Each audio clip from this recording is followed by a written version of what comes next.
దుర్గాదేవి శరన్నవరాత్రుల్లో భాగంగా రెండవ రోజైన శుక్రవారం నిజామాబాద్ జిల్లా బోధనపట్నంలోని తట్టికోట్ దేవి మండపం వద్ద అమ్మవారి చిత్రపటాన్ని హనుమాన్ మందిరం వరకు పల్లకీలో ఊరేగింపుని సన్నాయి మేళతాళాలతో మంగళహారతులతో ఘనంగా నిర్వహించడం జరిగింది. కాలనీలోని అమ్మవారి దీక్ష ఉపాసకులు, భక్తులు, పెద్దలు, చిన్నలు ఈ సేవలో పాల్గొన్నారు. ఈ సందర్భంగా మండప ప్రధాన అర్చకులు ఉదయ్ కిరణ్ శర్మ శరన్నవరాత్రుల గురించి వివరించారు. ఈ కార్యక్రమంలో మండప నిర్వాహకులు, 30 మంది దీక్షాపరులు, భక్తులు, మహిళలు, చిన్నలు, పెద్దలు తదితరులు అమ్మవారి భక్తులు అధిక సంఖ్యలో పాల్గొన్నారు.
శ్రీమాత్రే నమః.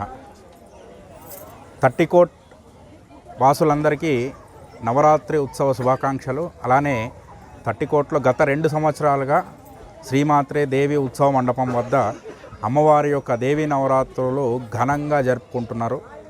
ఈ సంవత్సరం కూడా 3వ సంవత్సరం. ఈ సంవత్సరం కూడా ఇంకా ఘనంగా అభివృద్ధి చెంది అమ్మవారి యొక్క పూజల్లో ఎటువంటి లోటుపాట్లు లేకుండా ఏదైతే శాస్త్ర ప్రమాణంగా శాస్త్ర విధి ఏదైతే ఉందో ఆ విధితోని ఇక్కడ పూజలు నిర్వహించడం జరుగుతుంది. అందరూ కూడా తట్టికోట్ వాసులు, ఇక్కడ భక్తులు, ఇక్కడ భవానీమాల వేసిన దీక్షాపరులు వీళ్ళందరూ ఏంటంటే మాకు అంటే బ్రాహ్మణోత్తములకి సహకరించి ఇక్కడ పూజ ఇత్యాది కార్యక్రమాల్లో ఎటువంటి లోటుపాటు లేకుండా ఘనంగా నిర్వహిస్తున్నారు. వాళ్ళు కూడా పూజ చేసుకుంటున్నారు. ఇక్కడ మనకు 9 రోజుల నవరాత్రి పూజల్లో అనుసరించి మనకు ప్రతి సంవత్సరం పల్లకి సేవ, ఈరోజు 2వ రోజు పల్లకి సేవ, దైవనామ సంకీర్తన అనే ఒకే ఒక్క కారణం చేత అంటే ఒకే ఒక ఉద్దేశం చేత కాలనీలో అమ్మవారి యొక్క నామ సంకీర్తన జరగాలి, దైవనామ సంకీర్తన జరగాలి అని చెప్పేసి ఒక పల్లకి సేవని నిర్వహించడం జరుగుతుంది. కాబట్టి అందరూ కూడా మన ధర్మాన్ని ఏకం చేయాలనే ఒక ఉద్దేశంతో సదుద్దేశంతో ఈ పల్లకి సేవను నిర్వహించడం జరుగుతుంది. ఘనంగా ఈసారి కూడా ప్రతిసారి లాగానే పల్లకి సేవ ఇంకా ఘనంగా జరిగింది. అలానే రోజువారీ పూజల్లో ఒక్కొక్క రోజు ఒక్కొక్క అమ్మవారి యొక్క కైంకర్యాలు అంటే పుష్పార్చన కావచ్చు, కుంకుమార్చన కావచ్చు, ఇట్లా ఇత్యాది కార్యక్రమాలు. ఇక్కడ విశేషం ఏంటంటే హారతి, సాయంకాల పూట హారతి విశేషంగా అమ్మవారి యొక్క హారతి జరుగుతుంది. ఆ అమ్మవారిని చూసి ఆ హారతిని వీక్షిస్తే జన్మ తరిస్తుంది. తర్వాత ఉదయం అభిషేక కార్యక్రమం అది కూడా విశేషంగా మనకు ఇక్కడ జరుగుతుంది. అభిషేకము, ఉత్సవమూర్తి ఉంది మనకు, అమ్మవారి యొక్క ఉత్సవమూర్తికి అభిషేకాలు, హారతి ఇవన్నీ నిర్వహిస్తారు. తర్వాత ఇక్కడ కమిటీ సభ్యులు కూడా చాలా అమ్మవారి యొక్క పూజల్ని చాలా నిష్ఠతోని ఇక్కడ ప్లాన్ చేయడం జరిగింది. అన్ని విశేషంగా ఇక్కడ పూజలు జరుగుతాయి. ఇలానే ప్రతిసారి కూడా దినదిన వృద్ధి జరుగుతూ ఈ మండపంలో ఇంకా అమ్మవారి యొక్క పూజలు ఇంకా ఘనంగా జరగాలని చెప్పేసి కోరుతున్నాము. అందరికీ అమ్మవారి యొక్క కృపా కటాక్షాలు అంది మనం అందరం ఆరోగ్యంగా ఉండాలని చెప్పేసి కోరుతున్నాము.